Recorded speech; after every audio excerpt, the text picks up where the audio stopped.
The Bhagavatas are most practical. They are full of Krishna. They see Krishna. They live with Krishna. And their reality is only Krishna, the absolute truth. Most practical. Yeah. when we see this reality, like, whoa, of course Krishna, most practical. And then we rejoice.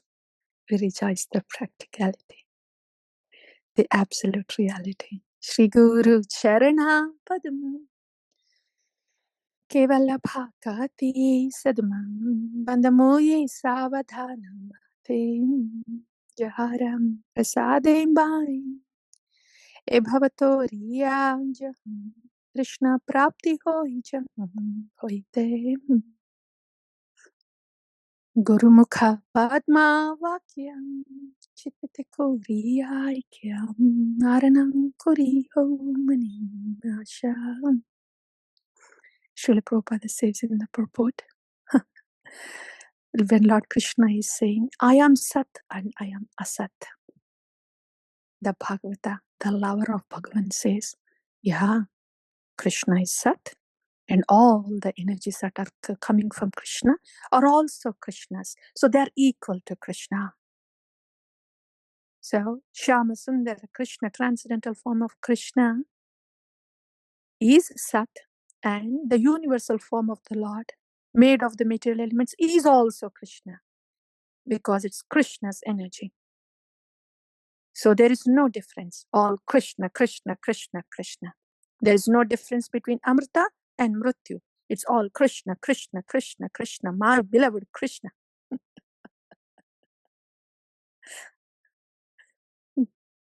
No difference between Amrita and Mrityu. Huh? No difference between pain and pleasure, Srila Prabhupada. The lovers of the Lord, the love they have for Bhagavan, and how they change the world, change the hearts of all Asurim, Rakshasim too. Satatam Kirtayantu. So glorious is their love, so potent is their love for Bhagavan. Let that love of those Bhagavatas be blended in our chitta. Blended in our chitta. Let their Vani, let our chitta be made of their Vani.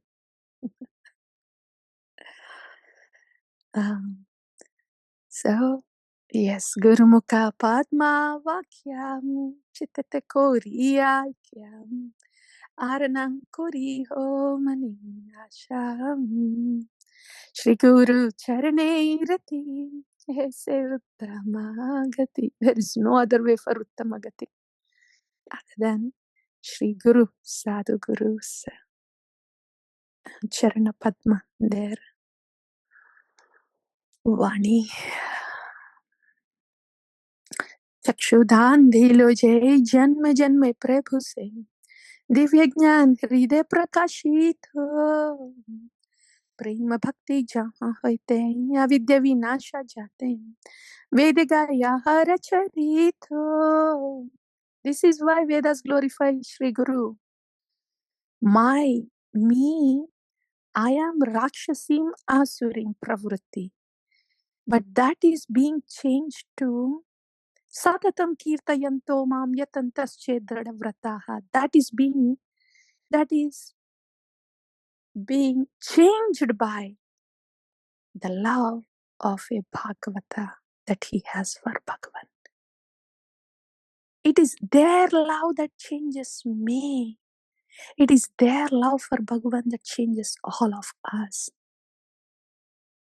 Wow. It's not something about us that changes us. It's their love for Bhagavan that changes us. That's how they open our eyes and fill our hearts with love for Bhagavan. So, Shri Guru Karuna Sindhu Adhama Janar Bandhu Loknath Lokera Jivana Ah, Prabhu Korodaya Dehumore Padachayam Evijashpushu Tribhuvana. Knowing this, what would we do? Oh my goodness, all I have to do is Amidayitava Pache Pache. The love you have for Bhagwan, that's all I need. Please fill me with that.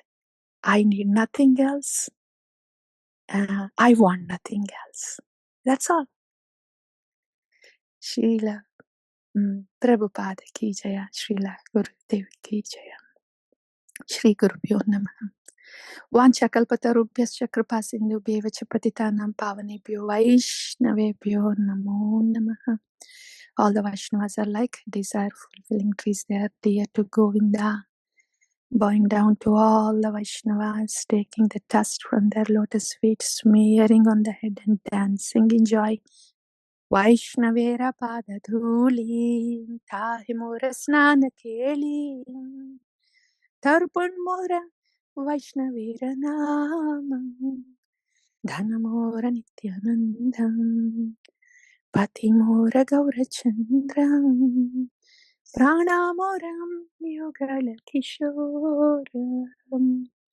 Vrindaye Tulasi Deviyaye Priyaye Kesavasya Cham Krishna Bhakti Prade Devi Satyavate Namo Namaha. Tulasi Krishna Preyasi Namo Namaha. Radha Krishna Seva Pavam Eya Pilashi. These are the groves of Vrindavana, the land of divine love. The potency and the purity and the power of Bhagavatas is so much.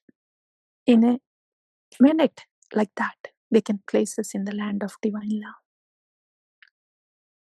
So our hope is their potency, their mercy.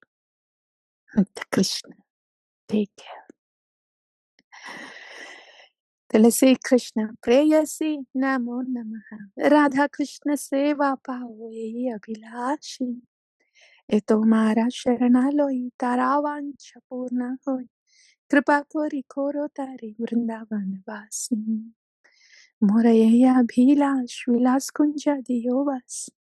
Nayane Haripo Sadam Yukalaruparasi. Aini Vedana Dharo Sakiranugata Kuro. Sevadhikaro Diyo Koro Nichadasi. Dina Krishna Dase Hoi Eyen Mora Hoi.